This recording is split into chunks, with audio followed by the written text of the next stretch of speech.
이번 시간에는 지난 시간까지 배운 배열과 포인터의 예제들을 대부시에서 실습을 해 보도록 하겠습니다. 먼저 대부시를 실행해 주시고요. 프로젝트를 하나 만들어 주면 됩니다. 그리고 메인은 그대로 사용하시고 메인 안에다가 이제 예제들을 실습하시면 됩니다. 첫 번째 예제부터 보도록 하겠습니다. 첫 번째 예제는 9-1 스택 구현 예제 1이었는데 먼저 스택에 대한 스택을 선언하고 그 다음에 스택 위치인 탑을 선언해 주고요. 그 다음에 푸시 기능 A를 푸시하고 B를 푸시하고 C를 푸시하고 그 다음에 이제 꺼내는 겁니다. 처음 꺼내면 거꾸로니까 C, B, A가 A 순서대로 팝이 일어나겠죠. 이거를 대부시에서 보도록 하겠습니다.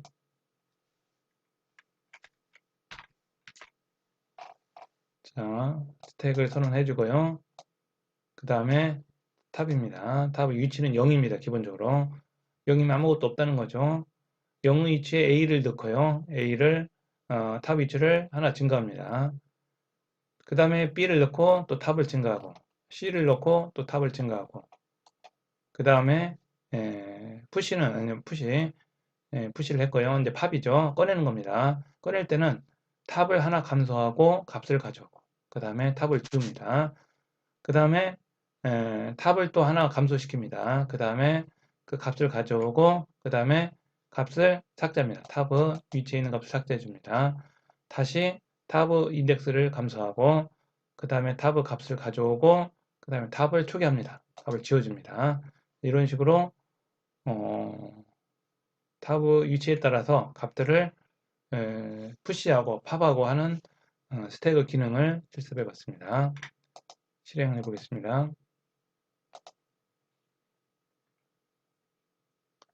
자, A, B, C가 채널에 들어가고요. 나올 때는 C, B, A가 나옵니다. 자, 이러한 방식이 스태그 구조입니다. 스태그 예제고요.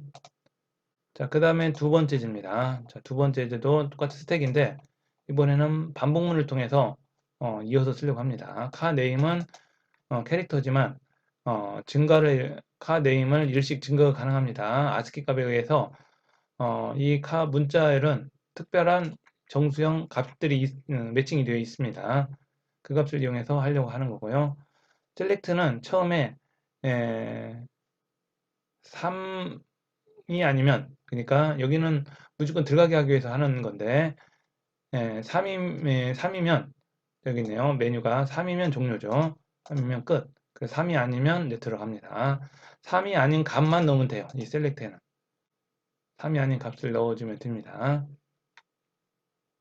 자, 그 다음에 처음 입력을 하는 거고요. select 입력해서 1, 2, 3을 입력받습니다. 1이면 푸시, 2는 팝, 3은 종료. 자, 1이면 푸시죠. select 1이면 푸시기 때문에 값을 넣어야 하는데 이 배열은 사이즈가 있기 때문에 이 스택에 사이즈가 있기 때문에 무조건 못 집어넣습니다. 그래서 탑 5보다 크거나 같냐? 그러면 5보다 크면 꽉 찼죠. 더 이상 못 집어 넣는다는 거죠. 그 다음에 5보다 작으면 카 네임에 하나씩 증가하면서 집어 넣으면 됩니다. 그리고 그때의 위치를 그때의 값을 출력을 해주는 거고요. 현재 푸시가 뭐가 되는가를 확인하기 위해서 출력하는 거고 인덱스 탑 인덱스를 플러스 1 합니다. 스택을 하나 더 증가하는 거죠. 그 다음에 팝이면 0보다 작냐 0보다 작으면 0보다 작거나 같으면 없다는 거니까 빼낼 게 없죠. 그래서 오류가 나옵니다. 그 다음에 탑 인덱스를 만약에 이제 0보다 크면 빼낼 수 있죠. 탑을 먼저 줄이고 인덱스를 줄이고 그 다음에 탑에 있는 값을 가져오고 그 다음에 탑에 있는 위치에 있는 스택의 차를 지우고 이렇게 해서 팝이 완성이 됐습니다. 3은 종료입니다. 끝내는 거. 현재 몇 대가 있는가를 보여주기 위해서 탑을 출력해 주는 거고요. 프로그램이 종료합니다. 만약에 1, 2, 3이 아니면 디폴트에 의해서 잘못 입력했습니다 라고 출력을 해줍니다. 자, 이것도 같은 방법으로 복사해서 실습을 해보도록 하겠습니다.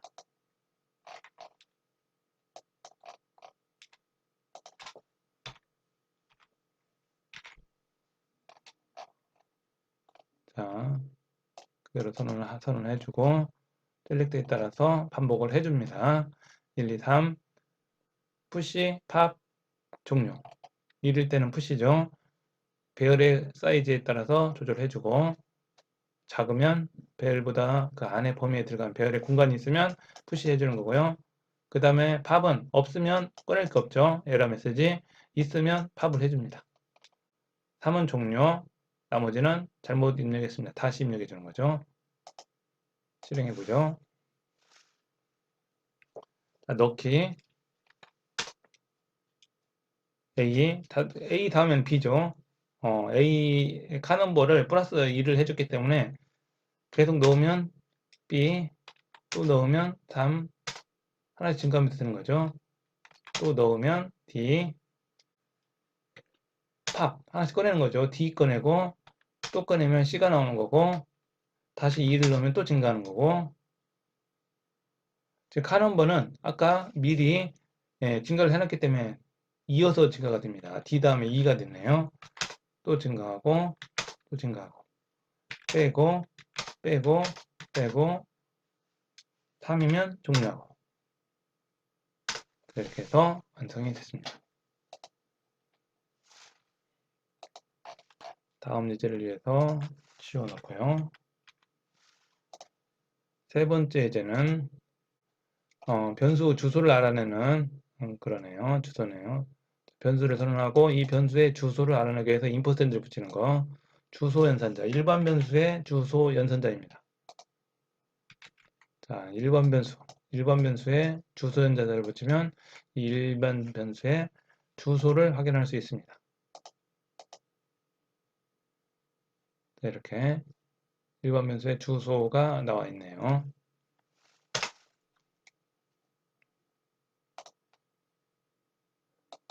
자, 9-4 예제입니다. 배열의 값과 배열의 주소에 대해서 알아보는 예제입니다.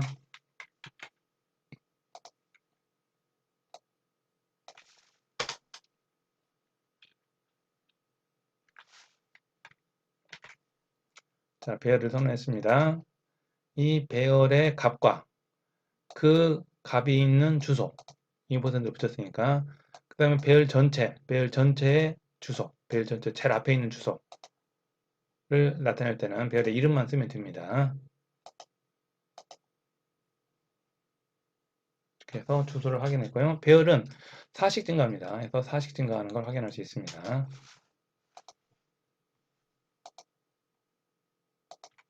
그 다음에 5번째 예제입니다. 이것도 같은 배열인데 포인터 방식으로 접근을 해봤습니다. 이렇게 포인터 방식. 주소를 보는데 특정한 값에 배열 인덱스에 인퍼센트를 붙이면 그 인덱스의 주소죠.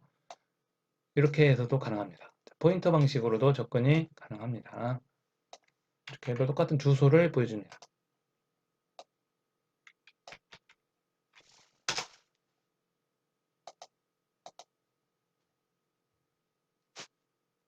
똑같은 주소가 나오는 걸 확인할 수 있습니다.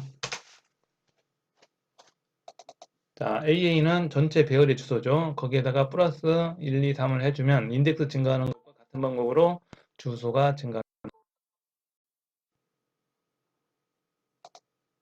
자, 그 다음에 6번째 예제입니다. 자, 문자와 포인터를 연결시켜서 값이 어떻게 바뀌는가를 보는 예제네요. 일반 변수와 포인터 변수의 관계.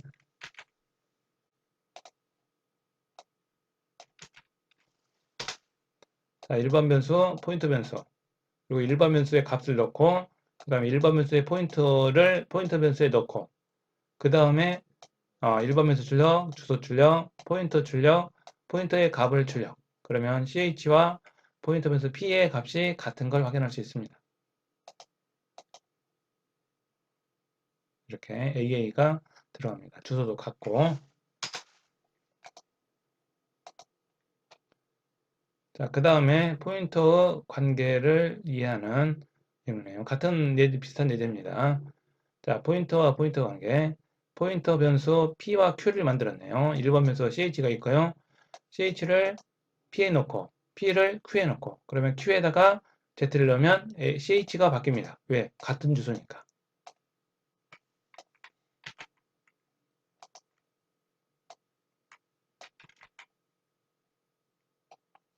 자, PQ 포인터 변수 C 1번 변수.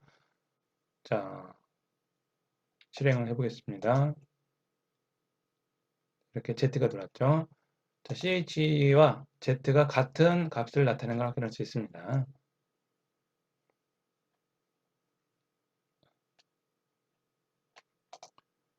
자, 그 다음 예제는 문자열과 배열 포인터 관계입니다. 문자열 배열에서 포인터 변수를 사용하는 방법입니다. 자, 문자열 배열이고요. 포인터 변수입니다. 문자열 배열의 S 주소를 포인터 변수에 넣으면 P와 S는 같은 곳을 나타냅니다. 그래서 이제 같은 방법으로 사용할 수 있습니다. 이거는 이제 배열 사용하는 방법, 이거는 포인터 사용하는 방법으로 해서 주소를 한번 보는 거고요. 그 다음 값을 가져올 때도 이렇게 배열은 인덱스, 포인터 변수는 별을 넣어주면 값이 나옵니다.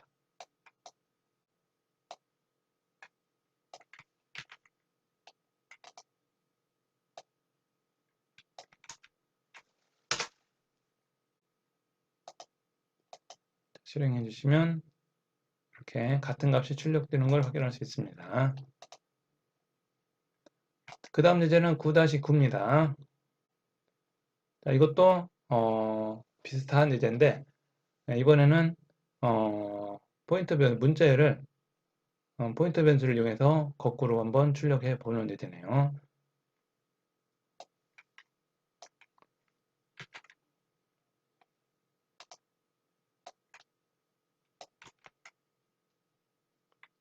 자, S의 사이즈 오프 하면 전체 배열의 바이트 수죠. 그거를 이제 빼기, 역슬래시 0 때문에 빼기 2를 해주는 거고요. 0보다 크면 그 값을 이용해서 거꾸로, I 값은 이제 거꾸로죠. 그걸 가지고 출력을 해주면 역순이 됩니다. 이것도 역순을 만드는 방법입니다. 자, 베이직 C가 거꾸로 출력되는 걸 확인할 수 있습니다. 자, 그 다음 예제가 이제 응용 예제인데, 예제 모음 24, 25, 26은 응용 예제입니다. 그래서 난이도가 좀 있지만, 이것도 이제 어느 정도 많이 해봤으니까, 이런 것도 이제 해봐야 됩니다. 여기서는 이제 S 배열이네요. 카운트는 배열의 크기, 포인트 변수가 있고요. 자, 배열로 입력을 받습니다. 자, SS의 문자열을 입력받고요. SS는 배열이죠. 카운트가 나와 있고요. 그 다음에 이 SS를 포인트 P에 넣으면 P와 SS는 같은 곳을 가리킵니다. 그래서 P 가지고 SS에 있는 배열을 제어할 수 있습니다.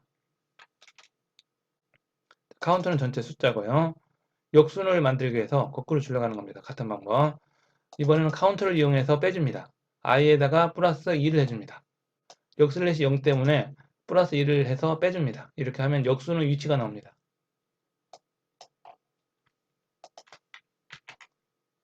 출력을 해보죠.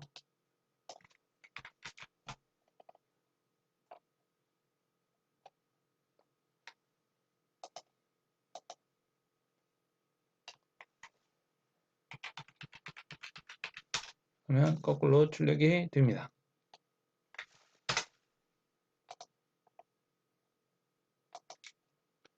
자, 포인트를 이용해서 두 값을 교환하는 스와프 예제입니다. A, B와 템프라는 걸 이용해서 바꾸면 되는데 우리 이제 포인터를 배우기 위해서 포인터를 바꾸면 AA도 바뀐다라는 걸 보여주기 위해서 하는 겁니다. 입력은 A, B를 입력받습니다. 입력받을 때 스캔F에서는 주소 연산자 썼죠. important A. 그 다음에 A와 B의 주소를 P1과 P2에 넣었어요. 그 다음에 P1과 P2를 가지고 스와프 해주는 겁니다. 바꿀 때 P1을 템프에 넣고 P2를 P1, 템프를 P2 이렇게 해주면 순서가 바뀝니다.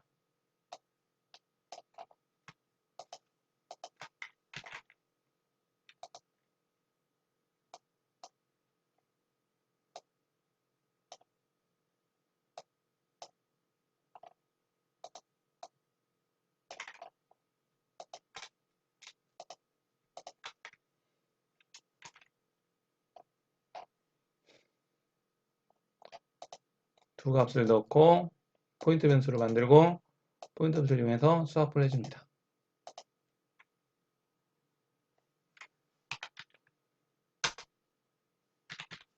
하면 바뀐 걸 확인할 수 있습니다. 자, 마지막 예제입니다. 포인트를 이용해서 배열을 정렬하는 예제입니다.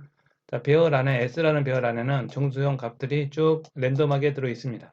이 값을 오름차순으로 낮은 값이 처음 나오게 0, 1, 2, 3, 4 순서로 이제 바꿔보는 예제입니다. 바꿀 때 사용하는 방식이 여기서는 먼저 바꾸기 전에 값을 보여줬고요. 포인터 변수 만들었네요. S 포인터 변수 P에다가 S를 넣었고요. 자, 포인터 변수를 이용해서 바꾸기 위해서 한번 사용하는 거고요. 배열에서도 이런 방법이 있었죠. 정렬을 하는 방법. 첫 번째는 회전입니다. 첫 번째 칸에 있는 값, 두 번째 칸에 있는 값, 세 번째 칸에 있는 값, 이 값에 의해서 정렬이 이제 기준이 됩니다. 그래서 작은 값을 앞쪽으로 계속 이동시키는 방법입니다. 정렬 후에 이제 출력을 하네요.